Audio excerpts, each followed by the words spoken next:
Hi, good evening, everybody, and welcome to our second day of SBL webinar for March 2024 attempt. My name is Hassan Dosani, and yesterday was our first day of the webinar. So yesterday we discussed introduction to SBL. We talked about the pre-scene format. Then we discussed the various formats used in your exam, like reports, briefing paper, presentation slides.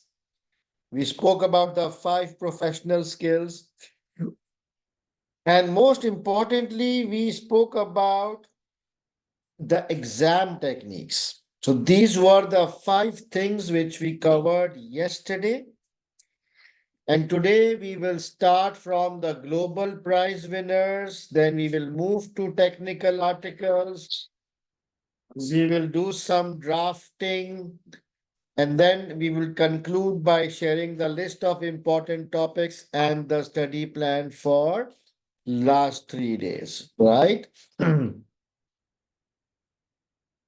How to ask questions? Same rule as yesterday. You need to type your question in the chat box, but please make sure that your question relates to the slide under discussion. For all general questions, I will give a Q&A time towards the end. For those of you who are joining today for the first time, this is my WhatsApp number. You can connect with me on my WhatsApp. Similarly, I have a global WhatsApp group. Okay, so this is the link to the global WhatsApp group. I have shared the link on the comment box as well. Now, starting from for today's agenda, uh, so we have 3 global prize winners. So one was Rahul Bikram from March 2023 attempt. The second prize winner was P. Khai from Malaysia from June 2023 attempt. And from the latest attempt, which was December 2023, we have Tulsi Bujawan from Mauritius, who scored 92 marks, right? So amazing scores these are. So I think we have Tulsi with us right now. Just let me check. Yes, Tulsi is there.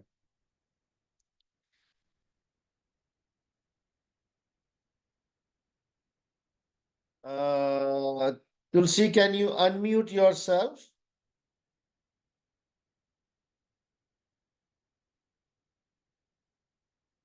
Hi, Tulsi, can you hear me? Can you? Hello. Yeah. Can you hear me? Hi, how are you?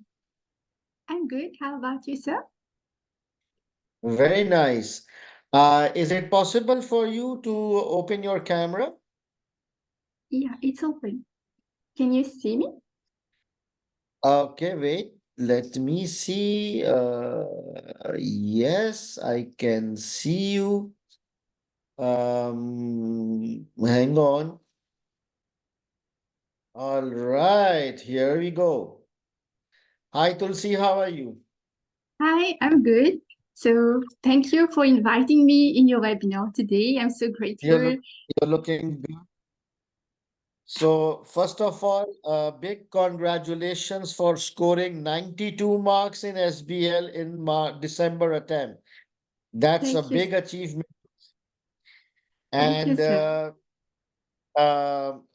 it would be really helpful if you can share your study approach, your plan, your techniques, so that all the fellow students can benefit from your experience, right? Yeah, sure. So, first of all, tell me, Tulsi, are you a full-time student or are you a working person? I'm not a full-time student. I'm a working person. I work at KPMG Mauritius as a consultant. So I was a part-time student. Yeah. Wow. So you work with KPMG Mauritius. Yeah. Interesting. Yeah. So let's talk about your preparation stage first, and then we will move towards the examination techniques. So during your preparation stage, particularly the last 4 or 5 weeks before the exam, what was your study plan? How much time you were studying per day? Okay, yeah. So first of all, to start with, when I was looking at the BPP book, I was looking at all the notes that I had to study. I was quite stressed because the syllabus was hectic, and I was thinking that SBL is all about theories, how I'm going to grasp all of this in 4 to 5 weeks prior to the exams. Then I came across one of your videos on YouTube, which was like a blessing in disguise that I saw your video. It was the top 25 revision video, which was available. So I started with that. I watched the video and then I said that maybe I can try to apply all the techniques. So I started with the video, then I moved on to the free exam practice that you conducted prior to the December 2023 exams. I still remember it was a 2 day uh, session where we interacted with you. You showed us how to prepare, how to actually answer the exams. And then the preparation was all about discipline. It was about uh, a good time plan that I had to put in front because as I was working as a consultant, it was hectic because it requires a lot of dedication from you. So as soon as I used to reach home, the first thing that I used to do is to take a shower and then start with the theories, especially with your notes, the free notes that was available that you shared, it actually simplified my life because I just had to go through the notes, understand the theories, try to brainstorm, do some mind maps, and understand it. When I used to go to work the next day, I used to see that it relates to my job. Then I used to say, hey, this is about this topic. So let's talk about this with my colleagues. So actually, I had a hands on knowledge of SPL because I actually took the notes and I tried to apply it in my job in terms of internal control because I was working in the risk consulting department. So I used to apply all of that and about the ESG and basically everything is just logic and it's just about So how you how much how much time did you used to give to studies? Like how much hours were you giving on a daily basis, especially in the last 4 or 5 weeks? yeah, so in the last 4 5 weeks was quite hectic. So I had to take a lot of my time to the studies. So first of all, I think that in the afternoon I used to devote at least 3 hours because especially with the Three practice session hours. that I had to do, yeah, 3 hours in the afternoon. Then in the morning, sometimes I used to take the notes and just go through it quickly because I know that if I'm going to work, I have to give my best at work. While I'm at home, I should give my best on my studies. So in the morning, at least 30 to 1 hour. And then in the afternoon, 3 hours. 3 hours is a must, especially in the last So period. so on an average, you were giving approximately 4 hours to Mhm. SBL. And how much was your focus on theoretical side and how much were you focusing on practice? What was the ratio? Were you focusing more on theory or were you devoting more time on practice? So I would say that I had practiced only 5 mock exams, but in time-based conditions. But I ensured that I touched base with the other papers as well. I went through your videos and I saw that I can just jot down some important points from there in the other papers. So I ensured that the 5 mock Hmm. exams were time-based, and then the others were like, some bullet points. But then I was devoting more time, I can say, to understanding the theories and like just reading it. So I would say that I spent some time in So you theories, but actually only did, the first. so you actually did five time-based mocks. Yeah, before going for the exams. Time-based means that you sat straight for 4 hours, sorry, 3 hours and 15 Yeah. minutes, and you did five mocks under strict time-based exam conditions. Yes. And other than that, you also looked at other case studies, but in tits and bits. Yeah. Very good, very good. So now let's talk about the exam day. So were you stressed out before the exam? To be honest, even I was very surprised with myself because on the day of the exams, I was not stressed before the exams. When I was going in the exam room, my focus was, okay, I just have to think like a CFO, like Mr. Hassan said. I'm just going to act like a CFO. I'm just going to give the paper, come what may. I'm just going to give the paper and come out. And it's all about learning for life.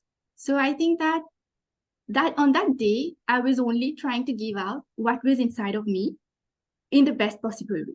So when I was going for the exams, I was not stressed. But when I came out after the exams, then I was saying that, oh, I don't know what's going to happen. So I'm quite stressed. But this was unexpected. Like my results was very unexpected because you just go on Right. So writing. uh, it's very interesting that, I have spoken to three global prize winners, and all of them said that they thought like a CFO, they felt like a CFO. So does it really help? Because yesterday when I spoke about this, most of the students were actually laughing. No, I think that this line, like think like a CFO, this actually triggers your mind. It actually triggers your mind to think like a CFO, to be professional and just give the paper in that mindset. Like put yourself in the shoes of a CFO because a CFO knows everything. He knows how to But handle you situations. are right. You are not the CFO, but still you Yeah, were able to think like a CFO, like a or you CFO. Yeah, tried. yeah, All I right. tried. So Yeah. did you focus on time management? How did you manage your time, and were you able to complete the entire paper? Yeah, so time management is very important. I'm going to say that it is the secret to success because I spoke to several students who sat for the SBL exams, and one of the things that they told me was that the time management was like they were not able to manage the time well. This is why they failed, or this is why they did not get the results they desired. So I think that the time management is very, very important, as you emphasized in your videos. So I think that at the start of every video, you used to say that, okay, so these are the points that students fail. So the first point was that bad time management. You have to give your full to manage your time. If one question is requiring only that much of time, give only that much of time. Don't try to exceed it. Only if you see that you have time left, then just go on and just write whatever you had to write to complete the question. But So, I think, what happens? What happens when the time is up and still your answer was not complete? Did you face that situation? yeah, actually, what happened, there was one question where I was stuck. I kept it for the last, for at last. So I started with all the easy questions first. I started to tackle all the easy questions. Then when I came at the last question, I was still typing and the time was out. So I would say that it was good that I had the good time management at start because this helped me complete the paper. But when I was writing the last question, when I was writing the answer, I actually failed to keep track of time. So there was only like 5 seconds left and I was still typing. But I think that I completed the sentence. This was the last concluding sentence that I was writing. So this actually helped me. So, how did you tackle the bouncer question, the one which has no exhibit or very less information? So, I know that you did the bouncer question in the last, but how did you tackle it? How much time you gave to it? So the bouncer question, I only took like I kept it for last. Why? Because the first reason was I had to apply all the knowledge that I had. I just have to apply it, and then I'm just going to see which topic it relates to. I think it was on AI, artificial intelligence.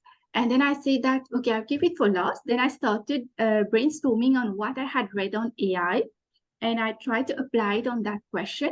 And I tried to just take some few words from the exhibits, the various exhibits, and especially the pre-seen material. I took some words like, for example, the company name, the company turnover, things like that. So this was about the Right. So application for in the bounce. question, bouncer question, you used your general knowledge plus information from the pre-scene. Yes. And were your points? So, how many points were you writing for, let's say, 10 marks? What was your number? How were you deciding the number of points? Okay, so I used to divide it by two. If it was 10 marks, I was going to write 5 points. And I Okay. used heading. Yeah. And did you use subheadings for each point? Yes, I use subheadings for every question. I ensure that I use subheadings so that it's more it's more presentable. It's more uh, like, the presentation skills is good. All Mm. right. And um, so some students were asking that you did 5 time-based mocks. Did you get it checked by someone or how do you check your answers? Yeah, so when I was doing the time-based block, there were your answers uploaded online, which were at home. So I used to check whether I'm on the right track. I use it as a guide to ensure that I'm on the right track. I'm actually answering the question as it should have been answered. And then sometimes I used to refer to notes as well to ensure that I was elaborating on the points in the right way. All right, very interesting. And just let me go through some comments. So, someone is asking, other than the 5 time-based questions, you also did some extra questions did in bits and pieces, right? Yeah, I only went through like very quickly just before the exams. 2 days before the exams, I only went through very quickly about on the bullet points that were there. So the question is that the other questions which you did you solve it, typed it on the CB platform, or you just did it verbally? So I actually typed it in the CB platform because I had to You practice. CB platform. Yeah. Nice, very nice. All right. Someone is asking how important was pre-seen material in your perspective? Okay, so I think the pre-seen material, the word itself says that you are going to see your company before going for the exam. I think that it's very beneficial for students going for the SBL exams because it actually gives you an overview of the company. You actually can relate yourself with the company. You can actually search on the company, the industry that the company is in. And if you're going to have a notion of how the company works, you're going to automatically write all of these in your answers. You're going to relate it with your answers. But I think that the pre-seen material is not something that you have to revise or you have to learn by heart because it's going to be there. You just have to take the bits and pieces that are crucial, that are important, and then just try to apply it. For example, if you know that from this your result is going to improve or it's going to worsen, so just write it over there. All right. Excellent, Tulsi. Thank you so much for sharing your study plan and your experience. And again, a big congrats from all of us. There are Thank you like so 275 students watching you live right now. So I'm sure they will all join me in congratulating you. We wish you all the best, and we really thank you for taking out the time in your busy schedule and agreeing to appear live with us. So stay in touch with us. And now I will continue with my regular webinar and you can sign off. Okay, thank you so much, sir. It was a pleasure Thank you to for talk. joining. Take care. Good night. Bye bye. Bye. All right, guys, let me just uh something is wrong here. Are you guys able to hear me and see me? All right. Let me share my screen. Okay, guys, so that was a quick discussion, and basically, I have summarized the main points which Tulsi has mentioned, plus the other two global prize winners, right? So these are the main tips from the prize winners, tips for preparation stage. During the last 4 weeks, focus on revising important topics and not the entire syllabus. You know, Tulsi and the others, they all focused on the top 25 notes. So, all of you who have some doubts whether top 25 notes is sufficient or not, there are three global prize winners who actually use the top 25 only. Give at least 4 hours each day. Focus 25% on theory and 75% on practice. Do 8 to 10 case studies, including 5 time-based mock. Don't read examiner's answer. It is for educational purposes. All of them actually looked at my drafted or suggested answers, which is more simpler and more exam focused. Never use book or kit. This was the study plan during the last 4 weeks, and some tips during the exam. Attempt easy questions first. Rigorous focus on time management. Leave question and move to next question if target time is up. Try to think of a real life example if any. Use information from the scenario to start your point, opening sentence. Give one extra point for each question, but remaining within the allowed time. So if the time allows, you can write extra points. Maximum 3 to 4 sentences per point. Give subheadings for each point. No or very less use of models. Professional language, and think like a CFO. All these points are not mine. It is from the detailed interviews which I have conducted before. So if you want to listen to the interview of Rahul, Bikram, and Shikhai, you can also click here on this YouTube and you will also understand what they have done. Right. So with this, we will end our first portion, which is global prize winners. I hope you found it useful. Now let's move towards technical articles. So in the last 1 year, 3 technical articles have been published. One is Application of New Technology Part 3. The other one is Project Management in July.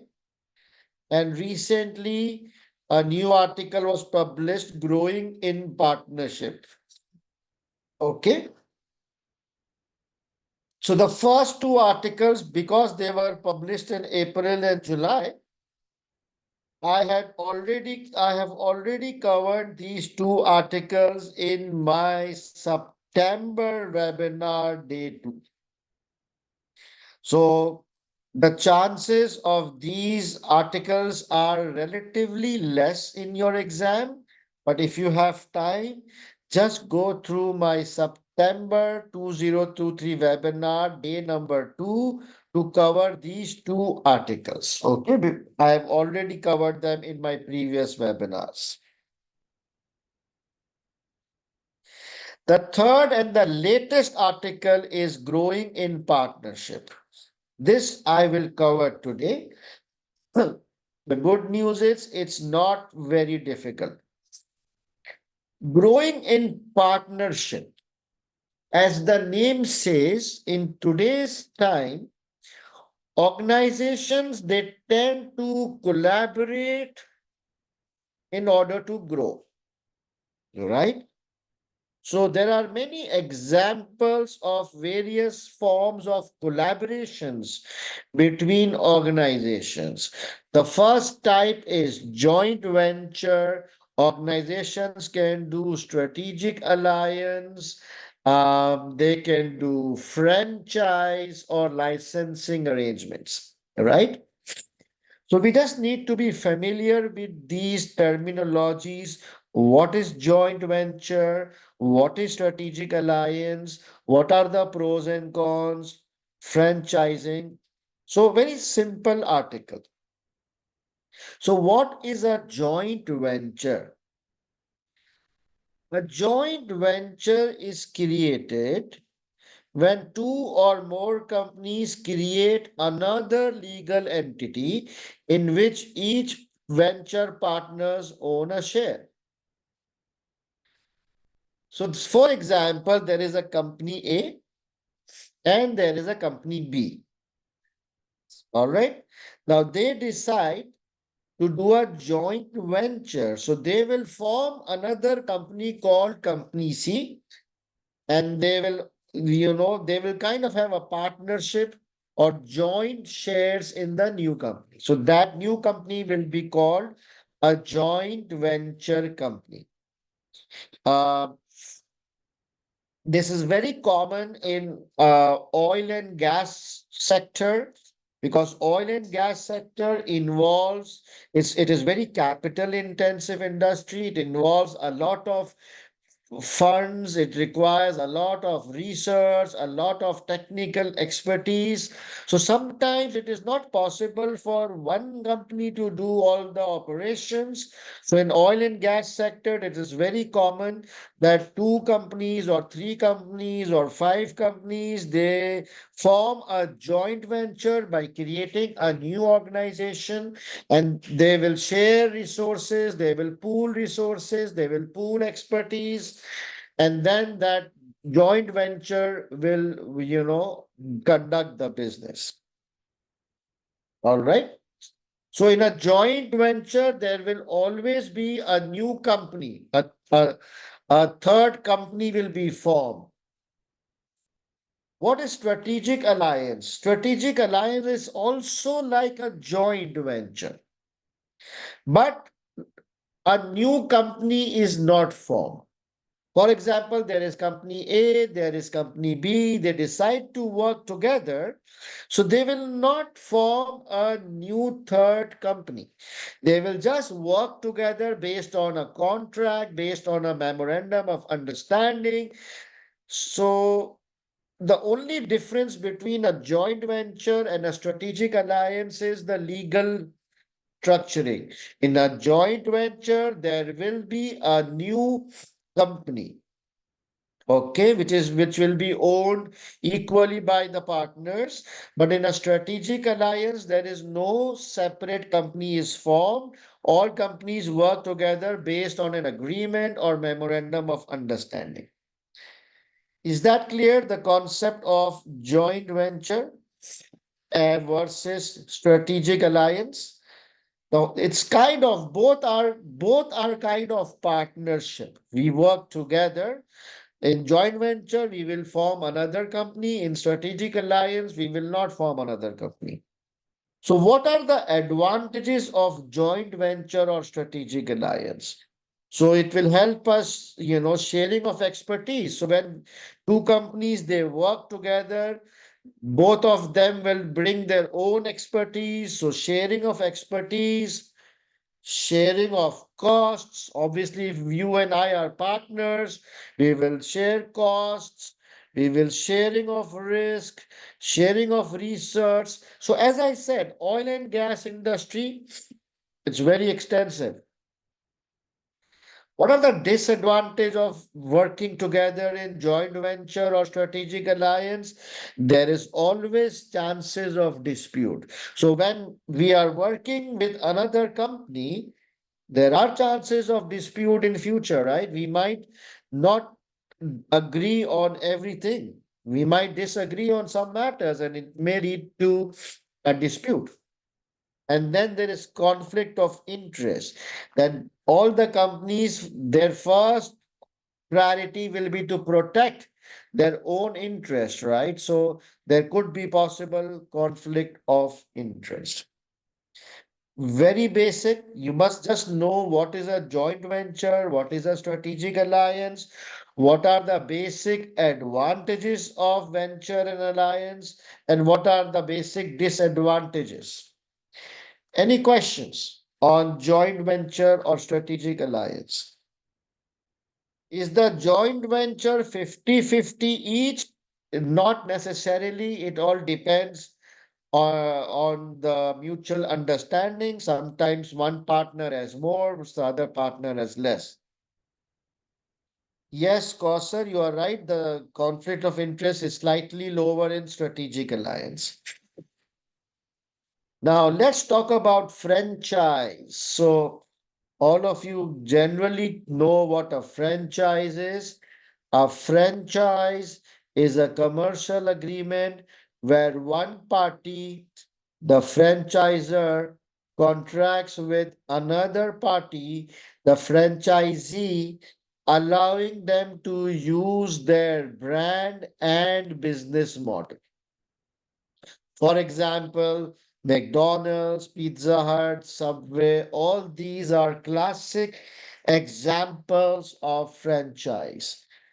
Okay, so one party, they own the product and the brand, and they allow the other party to use their product and brand and business model.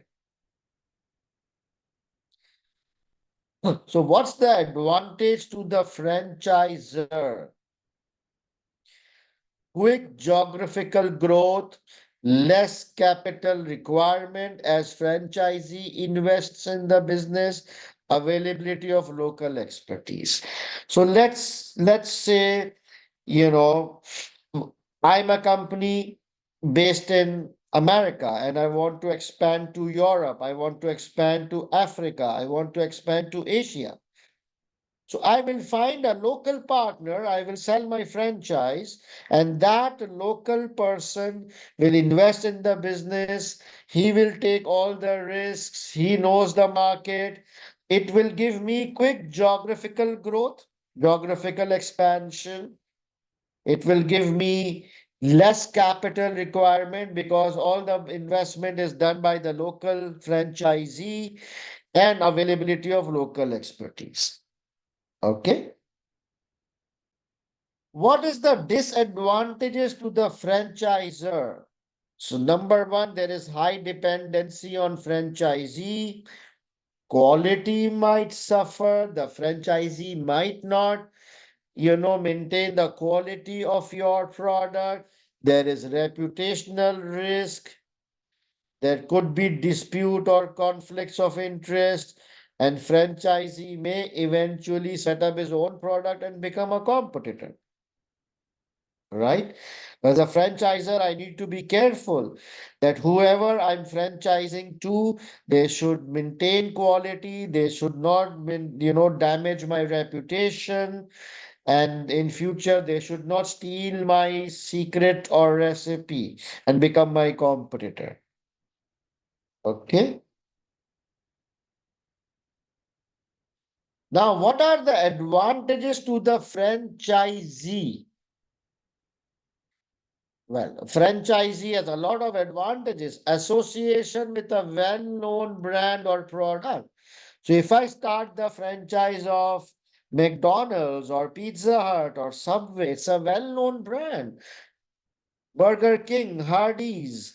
So right from day one, I am selling a product which is already global, already well-known.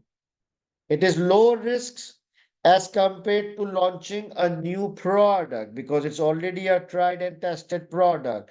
All technical expertise is provided by the franchisor, right? The recipe, how to do things, all guidance is provided. So for me, it's a low risk business. I'm already starting with a well known brand. So it gives me a kickstart, a good start. Are there any disadvantages to the franchisee? Yeah. all investments to be made by franchisee, which means all risk is taken by the franchisee. So for in case the product is not successful in that country or something went wrong, franchisee will be screwed, right? Franchisee has to follow strict procedures and rules. Franchisee has to pay high royalty, which is normally based on sales and not profit. So you have to pay a royalty to the franchisor, which is based on the turnover. Whether you make profit or loss, you have to pay the royalty based on sales. And franchisor may cancel the agreement and enter the market himself if he sees that his brand is performing well. This is also happening.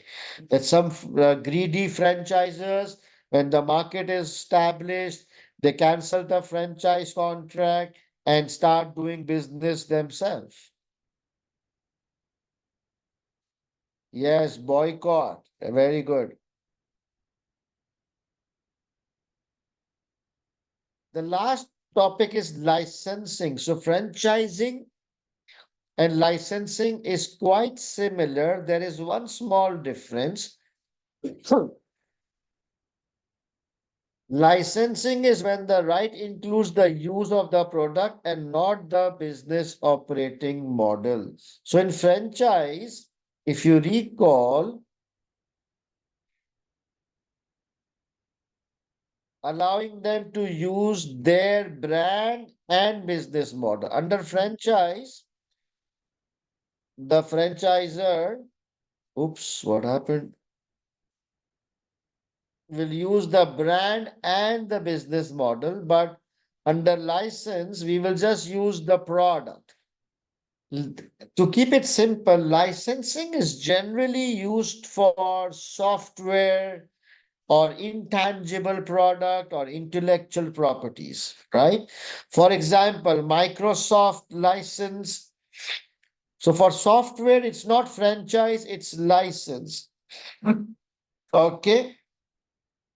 That's the only difference, but the advantage, disadvantage is all the same. Right. So it was a simple article. You don't need to read the article yourself because I have summarized the technical article for you in simple words. Just be familiar with the basic understanding and concept.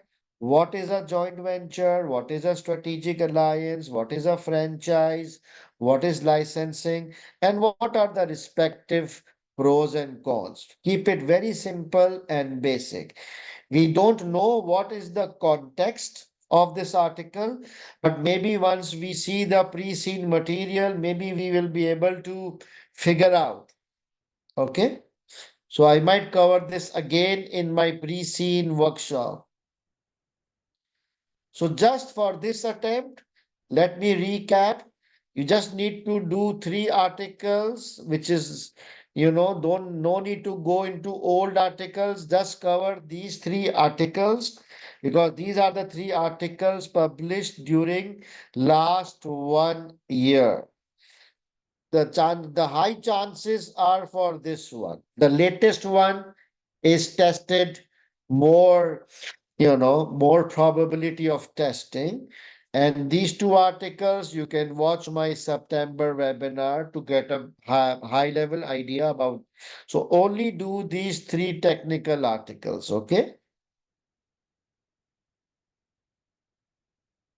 Right. What next? All right, so now let's do some drafting practice. So the question which I have selected is a very simple and a basic question, but it will help you clear your thoughts. So whatever we learned yesterday, professional skills, exam techniques, linking, number of points, all this we will apply today, right? So the question which I have selected is SBL March June 2021 called NCCP question number 3B. On your CBE platform, it is under past exam library, March, June 2021. Okay, so uh let me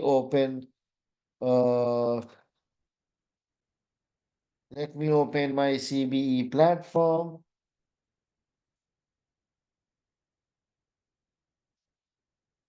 If you want to open your own CBE platform, I can give you 1 minute. If you guys can open your own CBE platform and open up March, June 2021, that would be good. If you can't open, you can watch my screen. So I give you 1 minute for those students who would like to open their own CBE platforms. You have 1 minute. I will wait. 30 more seconds. If you want to open this paper on your own CBE platform, I will wait.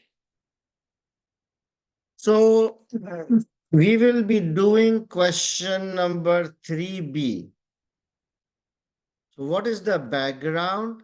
The CEO is keen to implement his new premium priced art course. However, in the light of conflict with other stakeholders, he has asked you to provide an independent perspective on his proposal. Prepare a report for the CEO, which I will skip part A. B. Evaluate the CEO's proposal to offer the new art course. 8 marks and then professional marks are available for demonstrating skepticism skills in probing deeply into the underlying issues relating to the CEO's proposal. So that's the question. So basically, first thing first, what is the total marks for part B? Tell me the total marks for part B.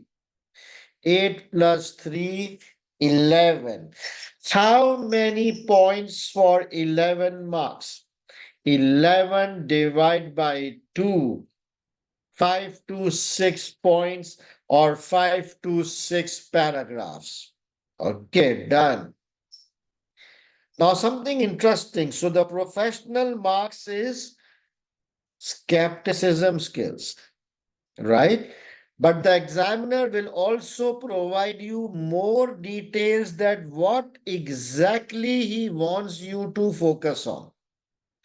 It's very important to read the additional directions or guidelines to gain extra professional marks. So he's saying demonstrate skepticism skills in probing deeply into the underlying issues. So you need to identify issues and challenge and probe and ask questions from the proposal, right? Now, what is NCCP? The company name is NCCP, right? Okay. I'll just give you a brief background about this company because we have not read the background. NCCP is a charitable organization. It's a charitable organization which is in a very poor, the aim of this charity is to educate poor people. Okay, so it is situated in a very poor area of the city and they kind of provide cheap training courses to the poor people because they are not able to afford expensive courses, right? All right. So because it is a charity, so there are three sources of income. Number one, they receive grants or funding from the government. Number two, they also receive donations from corporate sector and some well-wishers and some individuals. And number three, they also receive small fees from the students. It's not free, they charge subsidized fees, right? So can you let me know what are the three sources of revenues of a charitable organization? What are the sources of revenue for this charitable organization? They receive grant from the government, they collect donations from corporates and other well-wishers, and also they collect some small fees from participants or students. Right, nominal fees. Now, because of the tough economic conditions, the government grants and donations are reducing. Do you understand? Because of some economic recession or economic uh, challenges, the level of government donation, government grants, and donation is falling. Is that good news or bad news? Obviously, it's bad news, and this is now causing a financial survival challenge for the company. So now they have a new CEO. So what are the courses they are offering? I will show you the courses they are offering. So right now they are offering these four courses. These are the four courses. Computer for beginners, number of course booking 1800, 1400, 1100. So this course is basically getting less popular. The second course is website designing. This course is the number of students are drastically increasing. That's a good sign. The third course is finding a job. This course is kind of, what do I say? Constant. It's not drastically increasing or falling. It's just remaining. And the fourth one is called business skills, which was not there in X3. It was recently started and it's not getting too much popular. So these are the four courses. Okay. And now the CEO, they had a new CEO. And when he saw that the financial condition is getting worse, he had an idea. He said that, okay, let me introduce a new course, art course, in which I will charge premium prices and it will be for wealthy customers. And whatever profit we will make from the art premium art course, it will help us, cover up for our losses in the other three courses. Is that clear? So the new CEO, again, I will repeat, when he saw the organization is going through financial challenges and they need some new source of revenue to survive, he said that let's offer a premium quality art course in which we will target the wealthier people because they can afford paying high fees, and whatever profit we will earn from this course, we can, it will help us uh, subsidize the other courses and it will help us survive. Does it make sense to you? Right. So now what is the question? The CEO is keen to implement his new premium priced art course. However, in the light of conflict with other stakeholders, he has asked you to provide an independent perspective on his proposal. Evaluate the CEO's proposal to offer the new art course, and we have to show skepticism skills. So, can you tell me which exhibit is relevant to this? Can you guess? Can you guess by the name which exhibit? Exhibit number 6. Very good. CEO's email on new course. All right.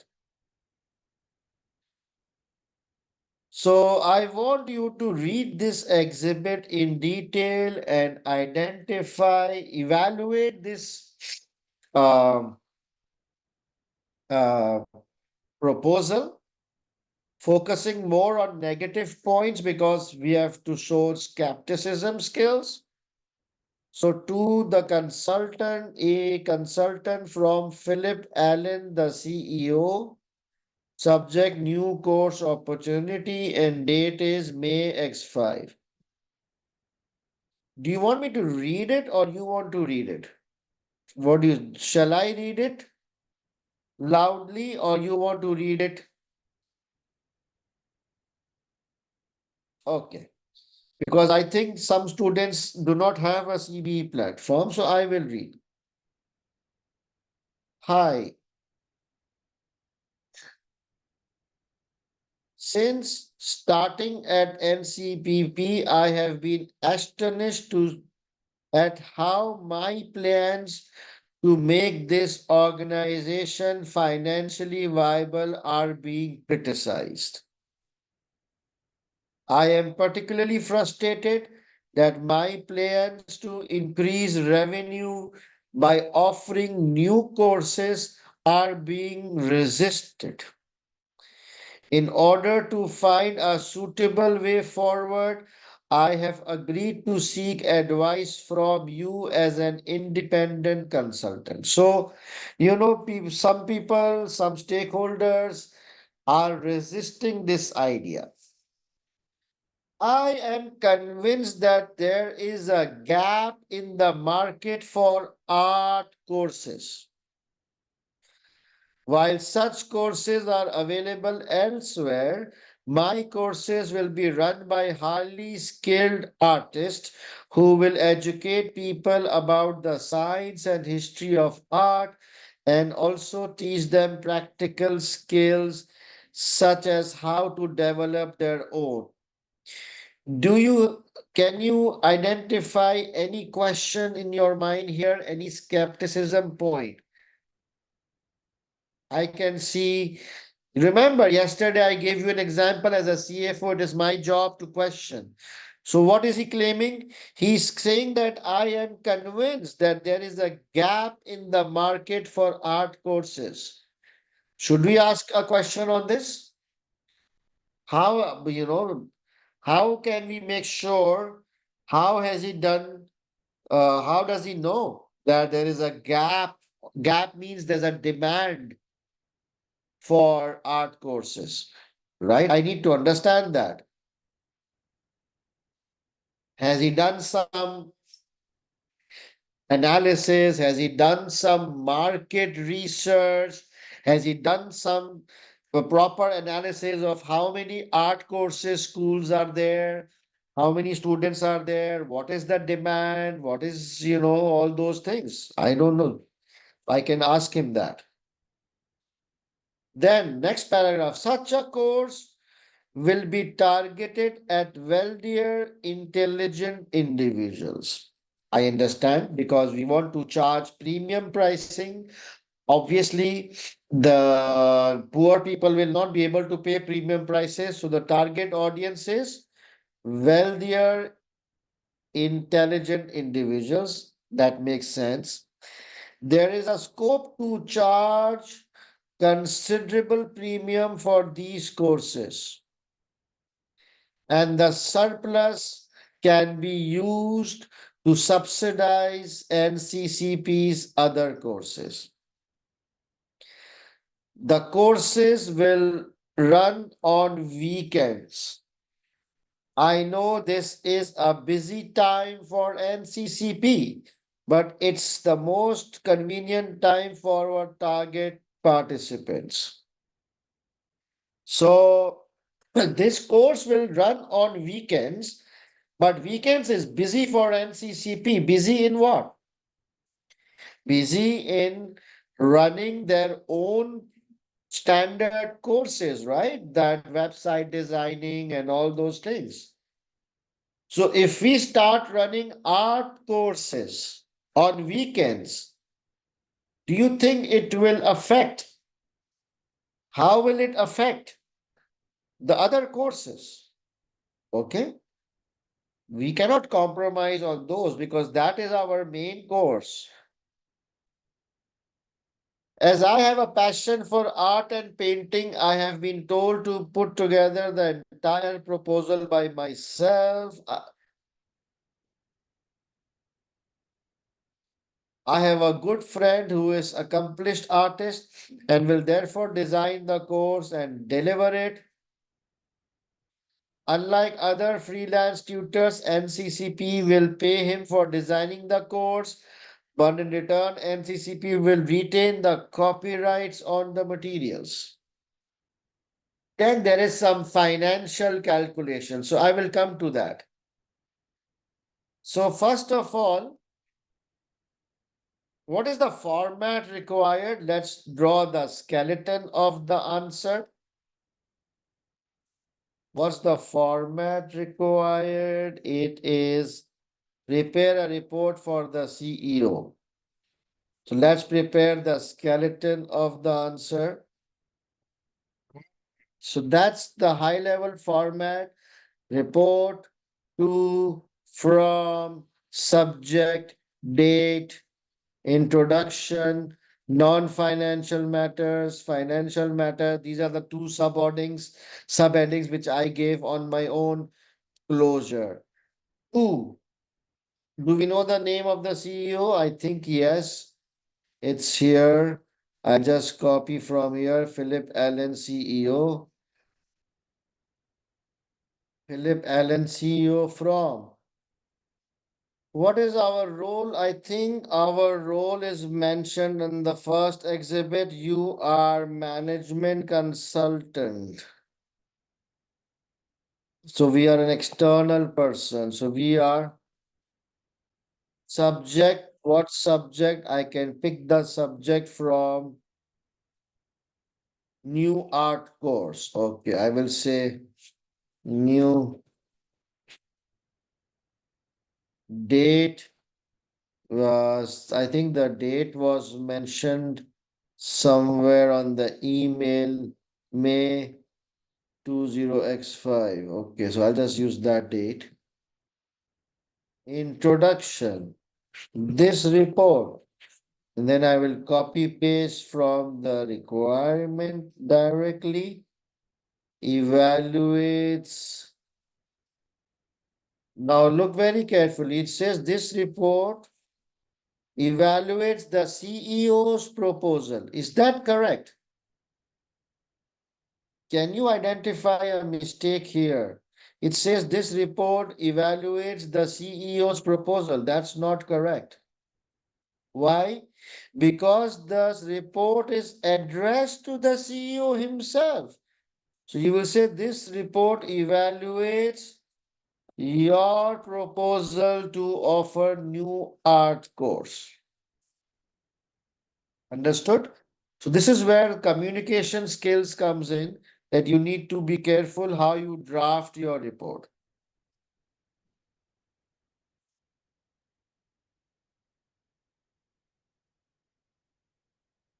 Okay. Non-financial matters. So let me make a list. So now I want to give you 5 minutes and I want you to identify at least 3 points. Do not write. Do not write. Just think. of three questions which comes to your head, which you should ask the CEO. Just think first, 3 points. And all of them are here. Non-financials. Just by reading from here till here, at least identify minimum two, ideally 3 points where you have some doubts or you disagree or you want to challenge or you want to ask questions. But don't write, don't discuss, just think. You will be amazed when you pause and think, suddenly things will come in your head.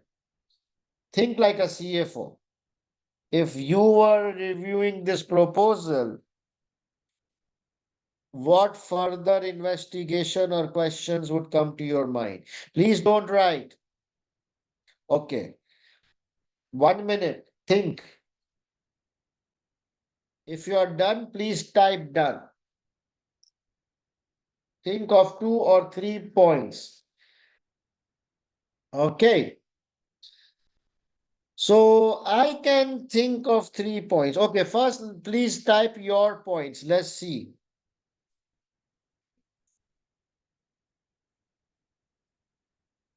Sudhakavashi, I'm talking about non-financial matters and you're talking about funds. This is very good. Who's this? Sumera, very good. Good, Adina. It's kind of a common sense question. Now, let's start with the easy point. This one, the course would run on weekends. I know this is a busy time for NCCP.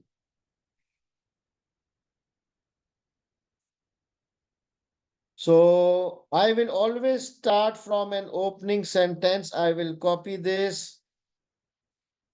I will paste here. Oops. The first point is I will start from a statement of fact. I will just slightly edit the new art course would run on weekends. However, this is a busy time for NCCP as it will be running its own courses during the weekend, right? So this is my statement of fact. The new art course would run on weekends. However, this is a busy time for NCCP as it will be running its own course on weekend. Don't you think that running art course on weekend will disturb the regular courses and will to lead to dissatisfaction of your students? Is that okay? I'm just saying that the new art course would run on weekends. However, this is a busy time for NCCP as it will be running its own courses during the weekend. Don't you think that running art course on weekend will disturb the regular courses and will lead to dissatisfaction of your main students? By main students, I mean of your regular students. That's it. Done. Now, what subheading can I give? What can be a short subheading? That's it. Running on weekend. Or can I say course on weekends? Done. Subheading done. Did you understand?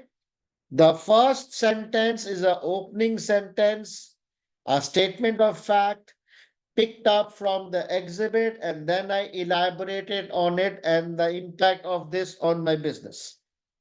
And I gave a short heading, course running on weekends. What about this one? I am convinced that there is a gap in the market for art courses. I'll copy this. This is my second point. You will say, you are convinced that there is a gap in the market for art courses. I would like to understand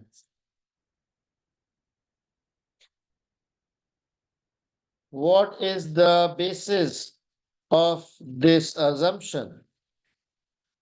Have you done any market research and analysis of the art course industry? That's it.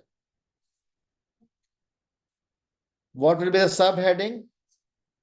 Gap in the market. Is that clear? Do you basically try to understand the approach? Start with an opening sentence and then elaborate on it. You can challenge it, you can ask questions and give a subheading.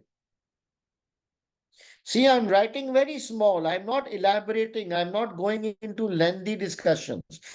Opening sentence and then explaining my thoughts and my points and my concern. And a small subheading. Let's do one more. One more can be, the course is targeted to wealthier wealthier, intelligent individuals.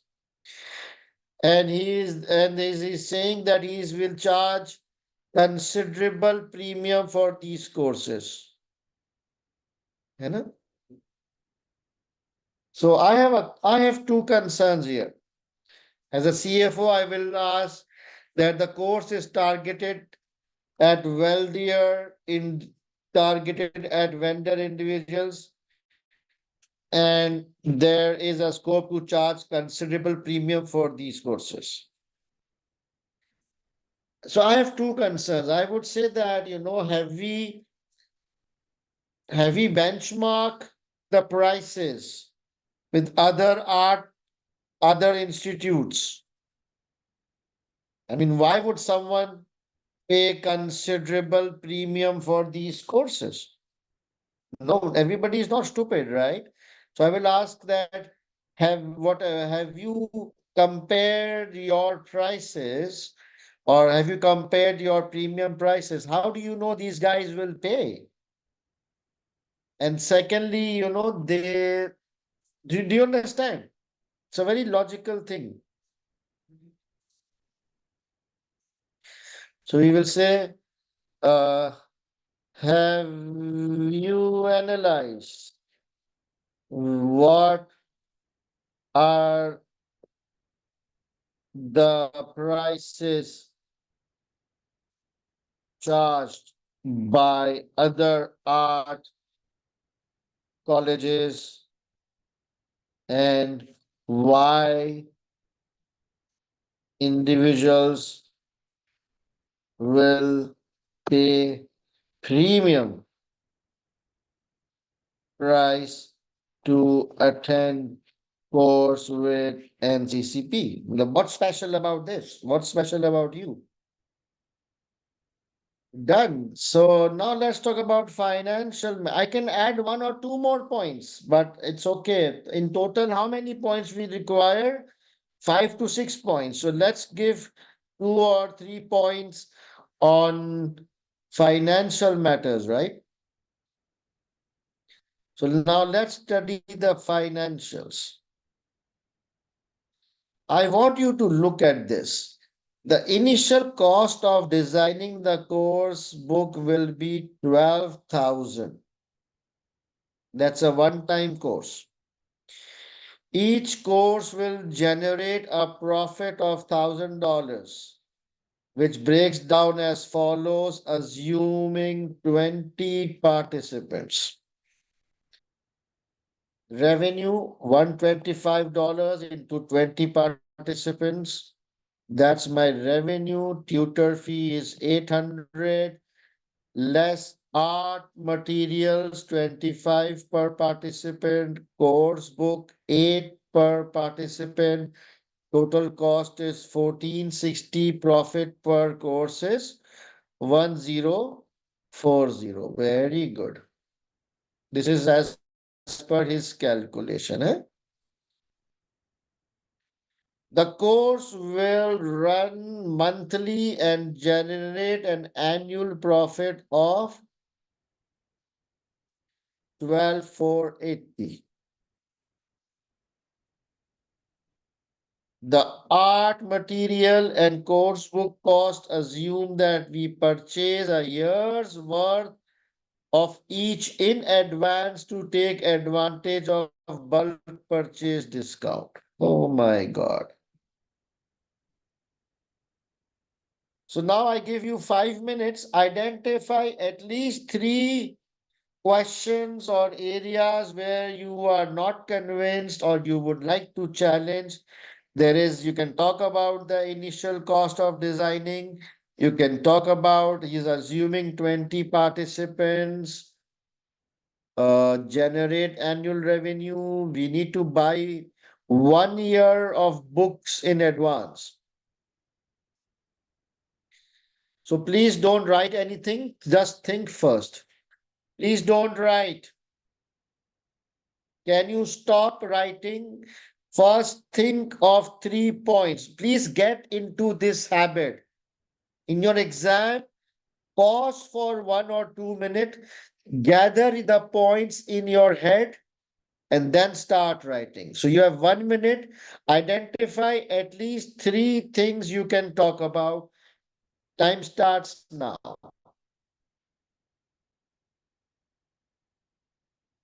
Regarding initial cost, I have a concern. I would ask him that what is the breakdown of this? It's a big amount, right? 12,000. So I will say, what is the breakdown of this? And secondly, do you think this is a sunk cost? What do you think? I think this is a sunk cost. What is a sunk cost? A sunk cost is a cost which when we incur, whether we are successful or failure, it's gone, right? So if we discontinue, let's say this project was not successful. Let's say we need to abandon this art course midway. Can we recover this cost? No, it's all gone. So is it that a risk that in case the art course does not run as per plan, then this cost is gone, right? It's a loss. Okay, I want you to draft it properly. I want you to draft a point on not sunk cost, but this one-time cost, what design cost, initial cost of designing. Please draft a proper point for me.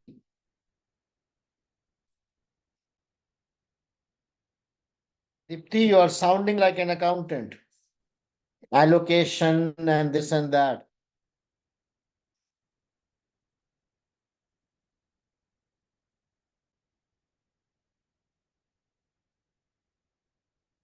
All right, I have drafted initial cost of design. This is my opening sentence. So why you guys are not mentioning opening sentence? Why the fuck you guys are not starting with a statement of fact? Half of you have directly started talking without mentioning a statement of fact. Very bad. Initial cost of designing the course book will be 12,000. That is my statement of fact. What is the breakup of this cost? In also in case that the art course does not continue as planned, then this amount will be totally lost, or can we recover some part of it by selling it to some other art college? I'm just asking as a CFO just to understand the level of exposure. Okay. Now, second point is that this guy is assuming 20 participants in each course, and for straight 12 months, he's assuming a participation of 20 students in each class, right? Does it sound realistic? I don't know. I need to check. I need to, probe him on that. So please, can you draft a point on 20 as 20 participants? All right, guys, let me take a quick look. Again, who's this?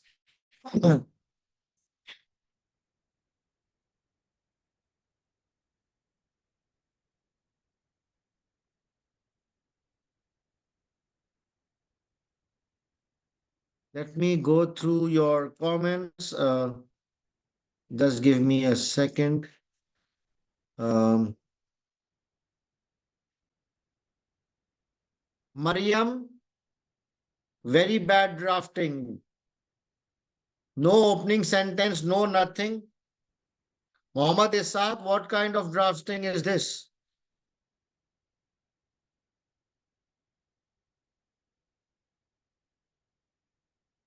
Aisha, where is your opening sentence?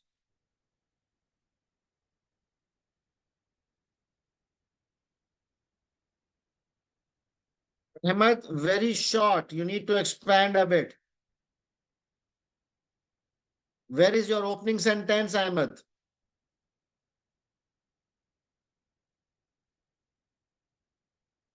Minji, your opening sentence is missing.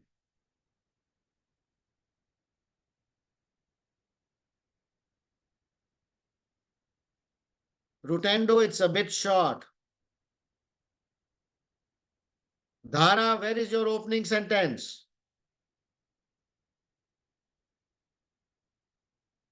Magdalena, where is your opening sentence? I mean, what's wrong with you guys?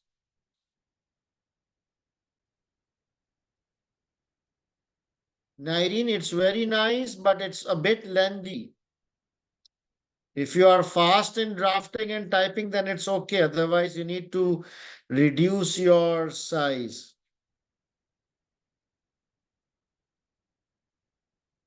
I mean, just stick with basics.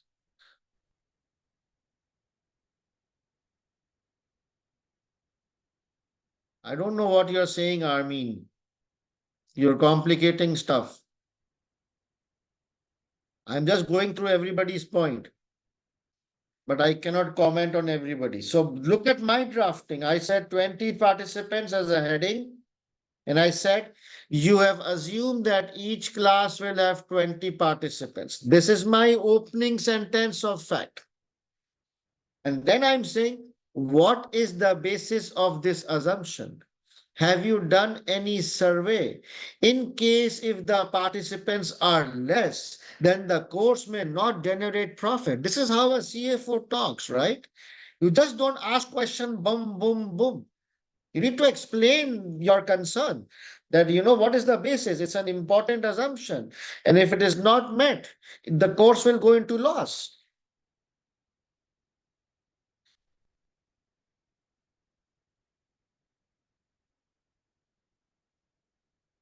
Okay.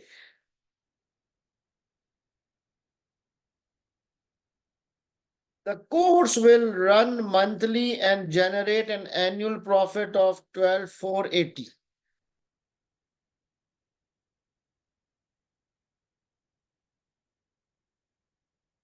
So how much initial investment we have made?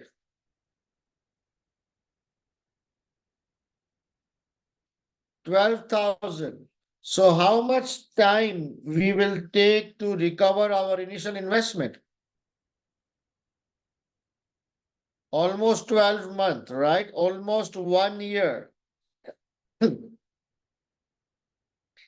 So even if the course is successful, the first 1 year will just be, we will just be recovering our initial investment. We will not be contributing any surplus to the other courses. It will take us break even 1 year to break even. So he's thinking that, from the surplus, we will be able to subsidize the other courses, but that will not happen immediately because for the initial 12 months, the profit will just be able to cover the initial investment. And probably from the second year, the art course will be able to contribute towards the regular courses, right? Can we draft a point around this if you think it's easy? Or let's talk about this one. The art material and course book cost assume that we purchase a year's worth of each in advance to take. What does this mean? This is dangerous. So, the art material and course book costs assume that we purchase a year's worth of each in advance to take advantage of bulk purchase discount. So this price, $25 and $8, this is all based on the fact that if we purchase 1 year stock in advance, if we purchase in bulk, then only we can avail these prices. So what is the thought in your mind? What are the risks here? What is the risk here? That if we are buying inventory, 1 year inventory in advance, if we buy 1 year inventory in advance, what is the risk? I don't think it will get outdated or stuff. But you see, what if this is discontinued in between? I don't think it will get obsolete. It's books, Baba. But there will be a cash flow implication because we are paying upfront. And secondly, what if the art course does not complete 1 year? What if it flops? What if it fails? Then we will have all the stock. What will we do with all this stock then? It's all useless. Will we be able to resell it back to the vendors? Or is it sunk cost? Do you understand my point? So I would say that since we are buying 1 year of books and material in advance, number one, there is significant cash flow implication. And secondly, what if the art course does not run and we have to close it? So we will be left with unused inventory. So can you please draft a point around this? Guys, I think your drafting is now getting better. Very nice, very nice. So you see a little bit of push and pull, a little bit of drafting, and I can visibly see that your drafting is getting better step by step.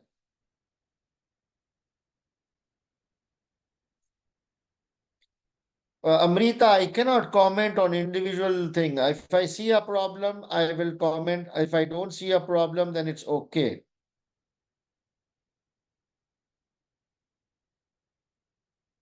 Kamran, good. I like it.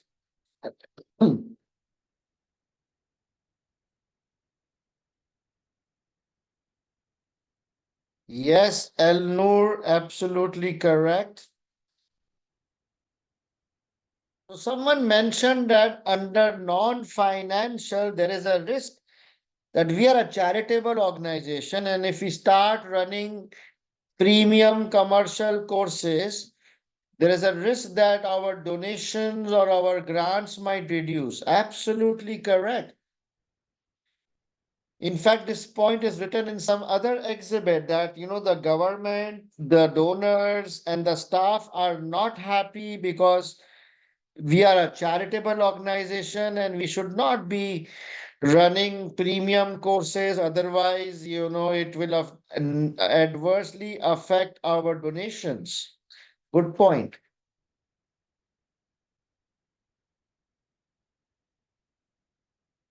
Rutika, yeah, I saw it. It's good. All right. Done, guys. And closure, where is the closure? Best regard, management consultant.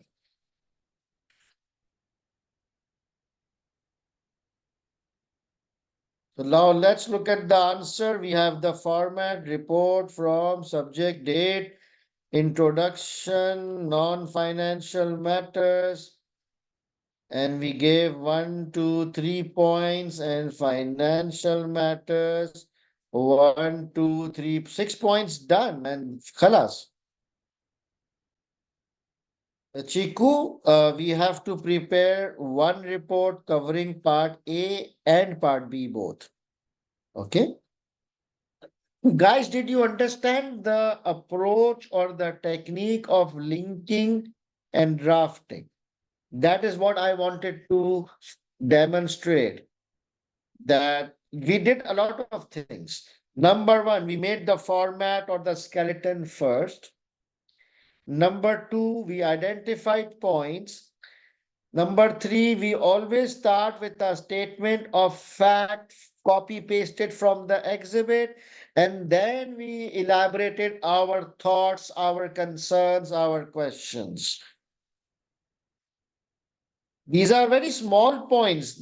Look at it. I'm not doing lengthy drafting. Lengthy drafting is not required, but structured drafting is required, that you first pick up the point and then you explain your own thoughts.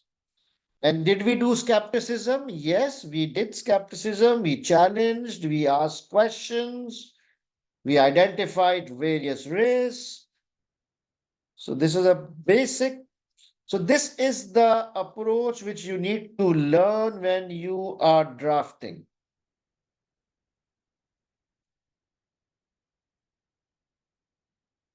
No, we did not do part A. Skepticism is for part B only. All right. Any questions on the approach? Now you understand the drafting, the linking. No, Magdalena, it's okay if you don't break. Now, one thing I want to tell all of you.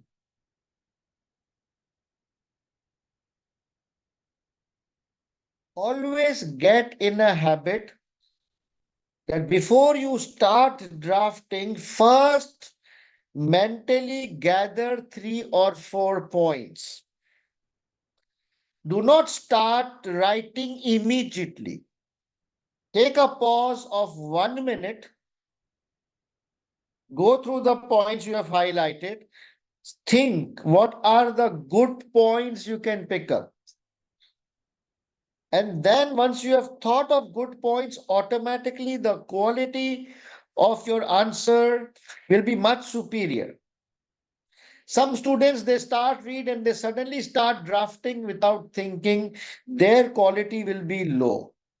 So always get into the habit of pausing for 30 seconds, maximum 1 minute. Mentally first think and identify 3, 4 good points and then start drafting. Okay.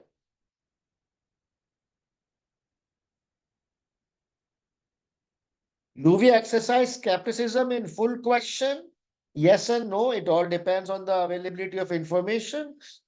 If there are some positive points, I will also include that. If there are all of them are negative, then throughout the question is skepticism.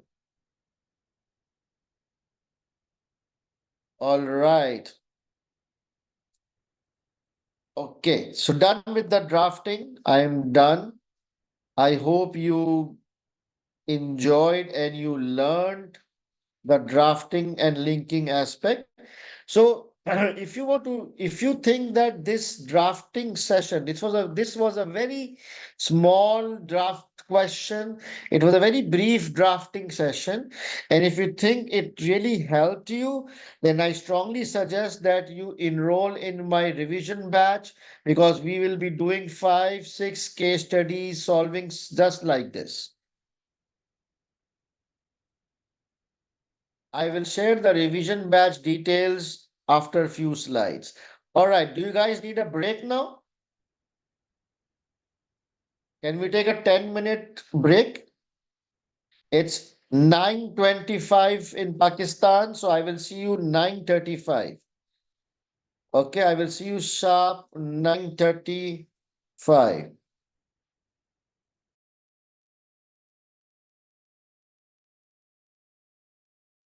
Guys, I will take questions towards the end, okay? I don't want to break the tempo right now. Shall we start? Okay, let's move on.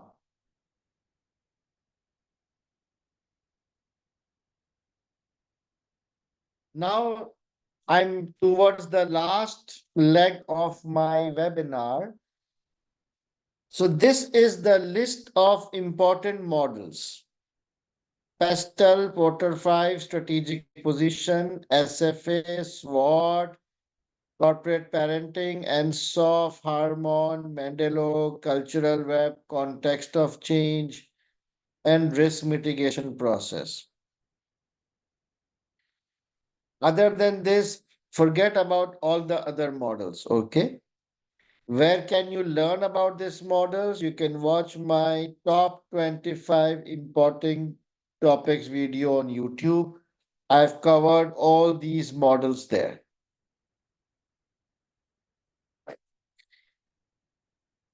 Other than the models, this is the list of important topics. Around 14 topics which you should be familiar with. Again, all these topics I have covered in my top 25 important topics. So as you heard, the global prize winners, all the global prize winners who have studied from me, they have not read the book. They have not done anything. They just did the top 25 topics. They watched the webinars and they scored 92 marks, right? So as long as you master the top 25 topics, which is basically 10 models and 15 topics, your theoretical side is properly covered.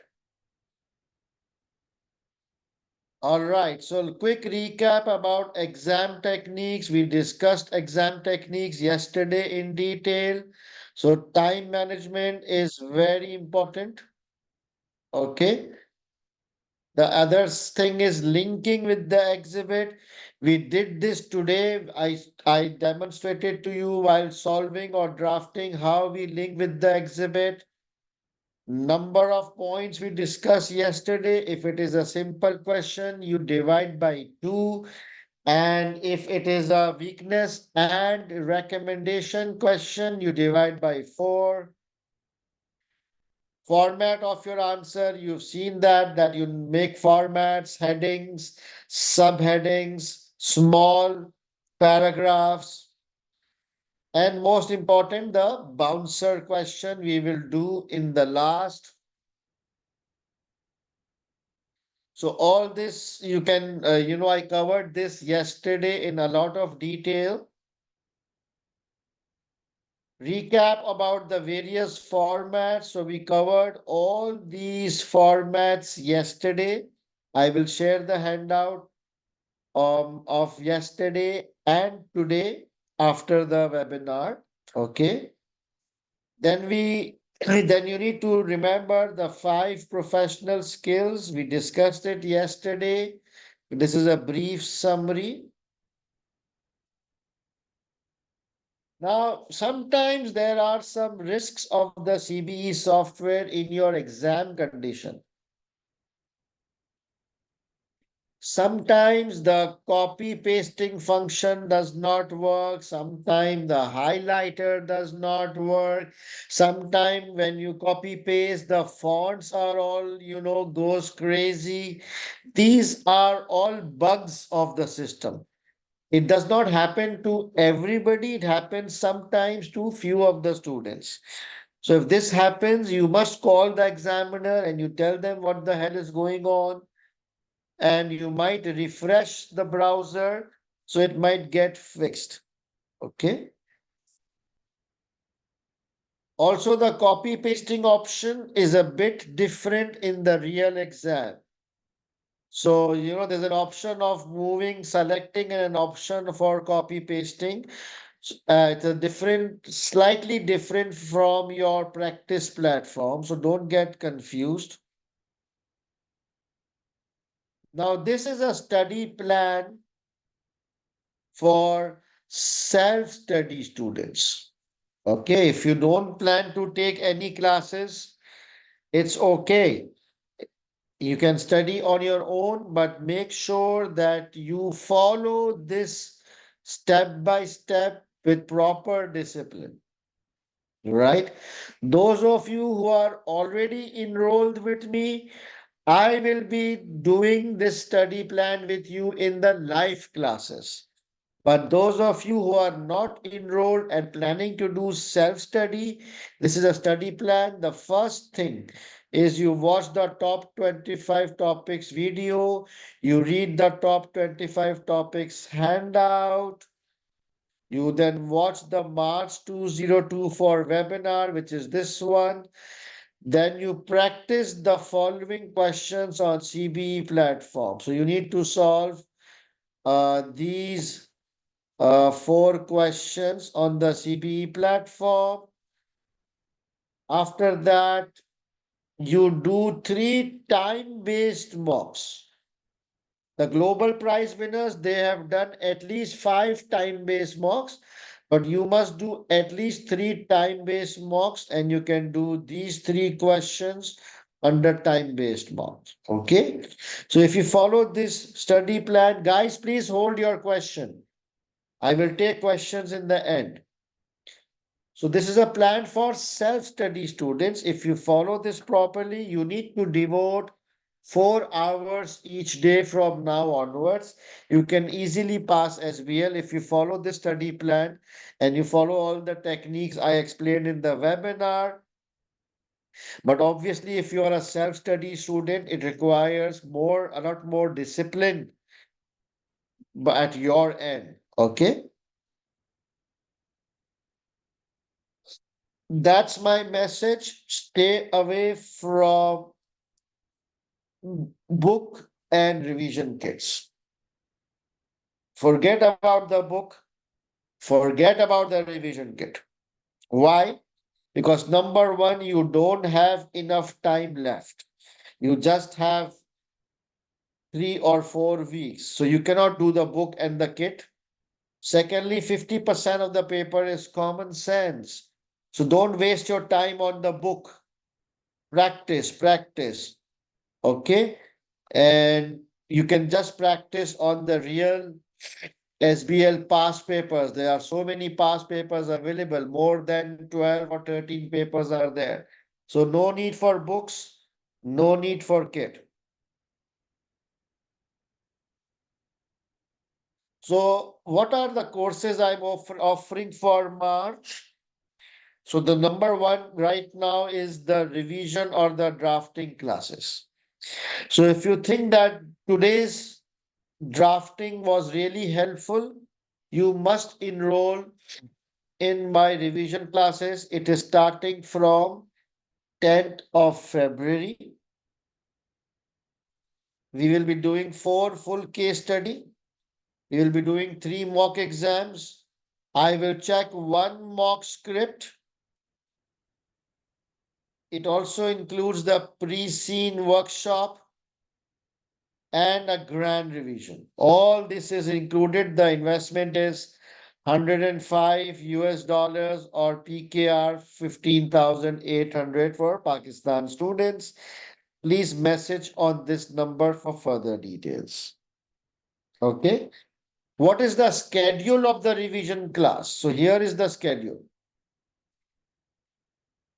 Here is the schedule of the revision class. You can see it's very jam-packed.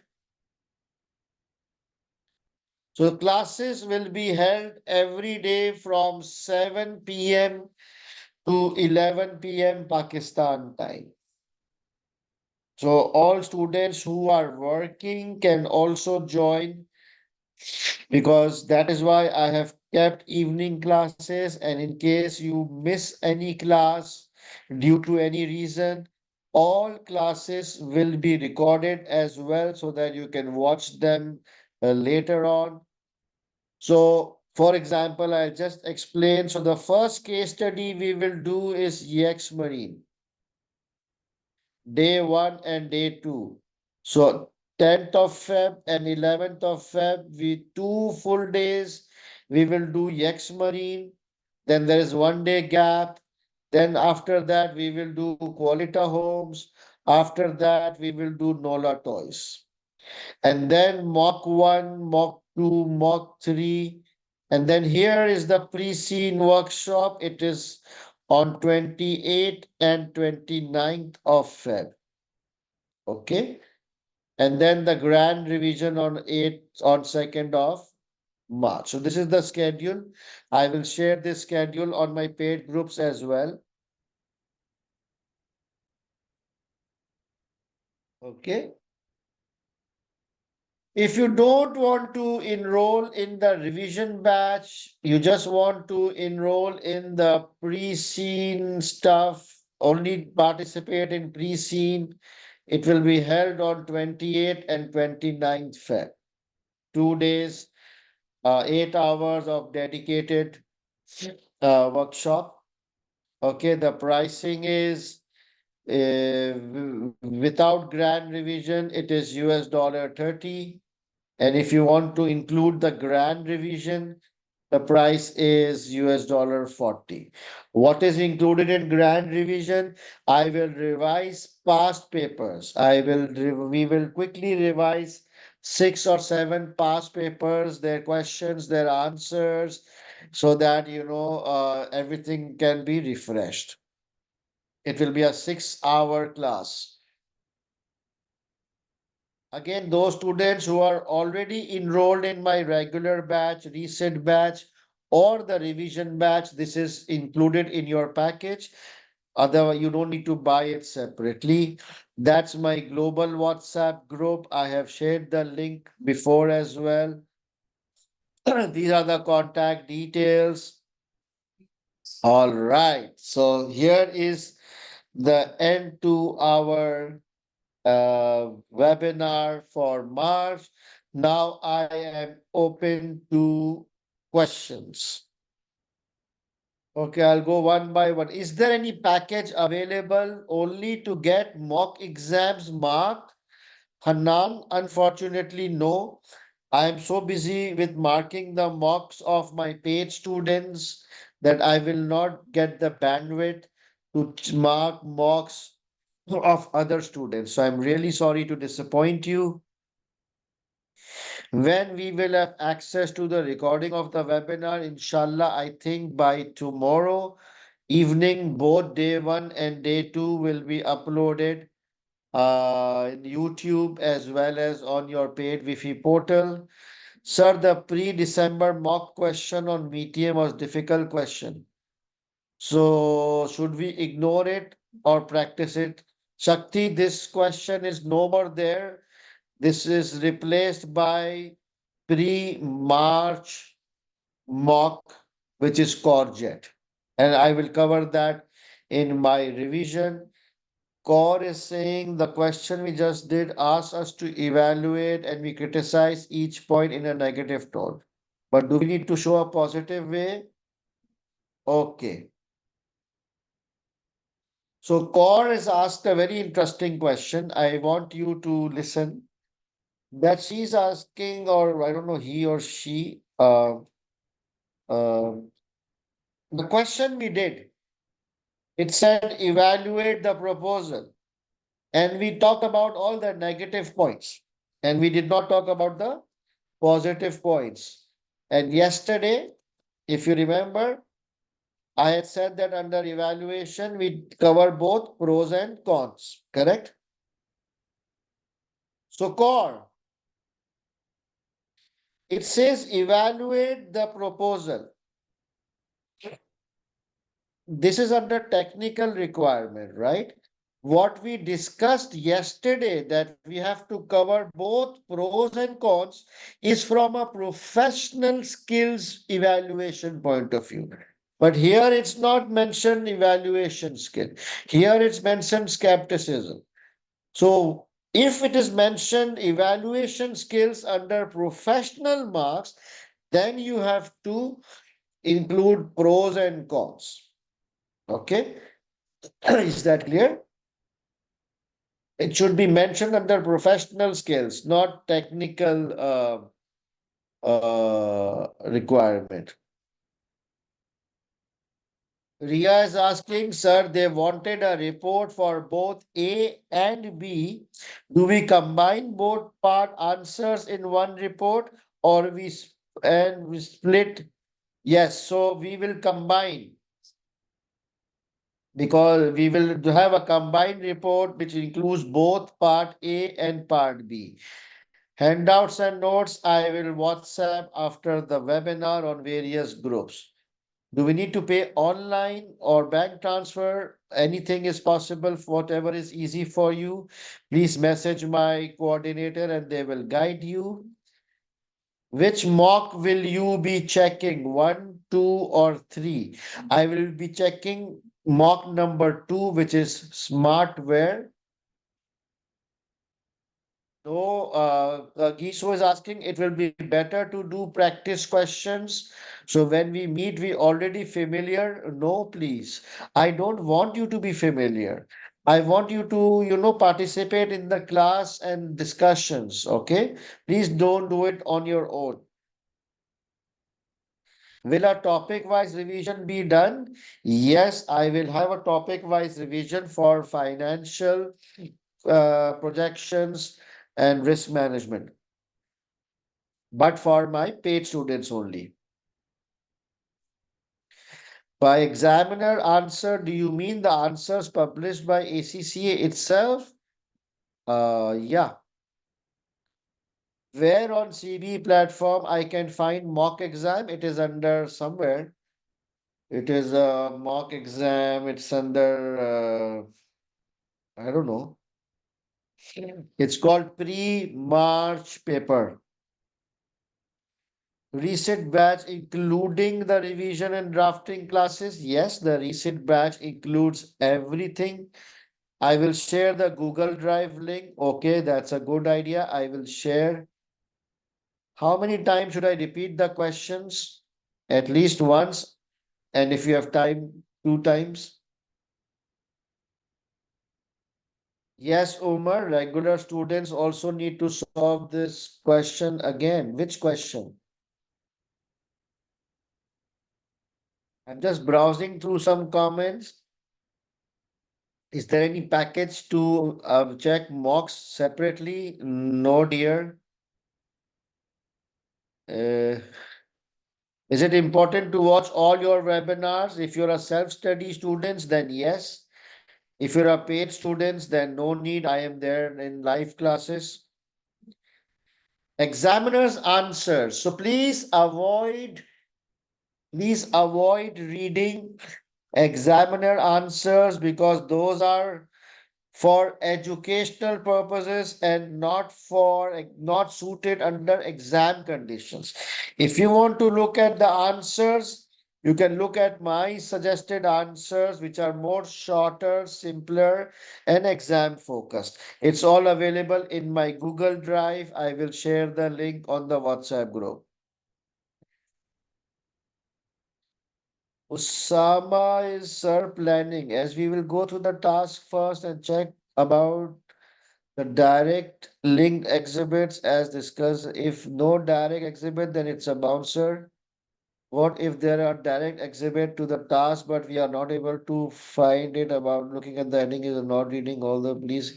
It's okay, Osama. Once you will read a particular exhibit, later on you will know that okay, this is there. So you can attempt that. It's not a big deal, right?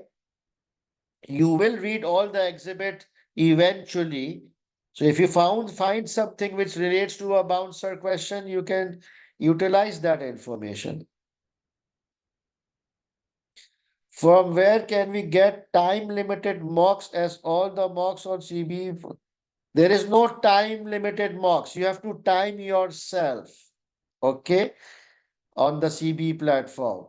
3 hours and 15 minutes for the new paper. Jitin, you have enrolled in my class. Should we practice questions on our own? So all my paid students, do not practice on your own at the moment. You are not ready. But later on, I will allow you, but not at the moment. It will shatter your confidence. No, Elena, it's not like that. It depends on the information available. Yes, Umar, yes. Ultra notes, yes, correct. Jawad, I'm talking about ultra top 25 notes.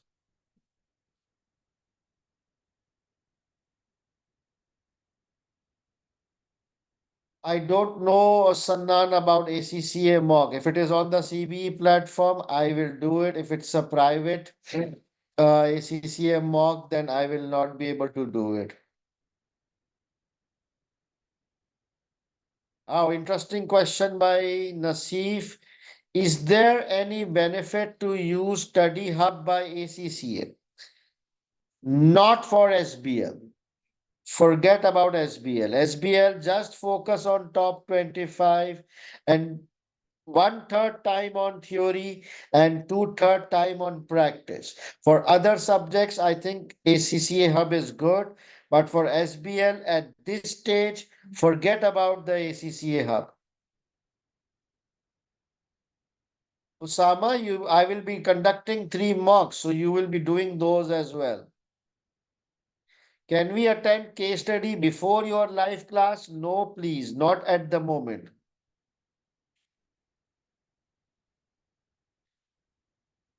Salima, I will guide you on that later on. Pink, that I will guide on this later on. Mock exam will be live, yeah.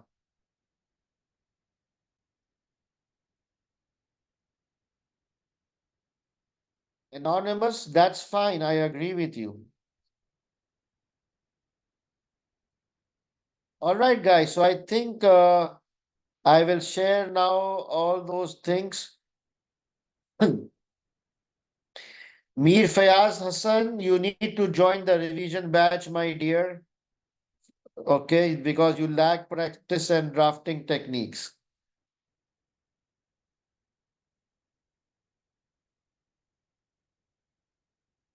All right, guys. So great. I wish you all the best. Okay. You have my WhatsApp number. If you have any questions, reach out to me. And I really sincerely advise that self-study students, please join the revision batch. It would be really helpful for all of you. I will share all the material in the next few minutes. And I wish you all the very best. You guys take care and good night.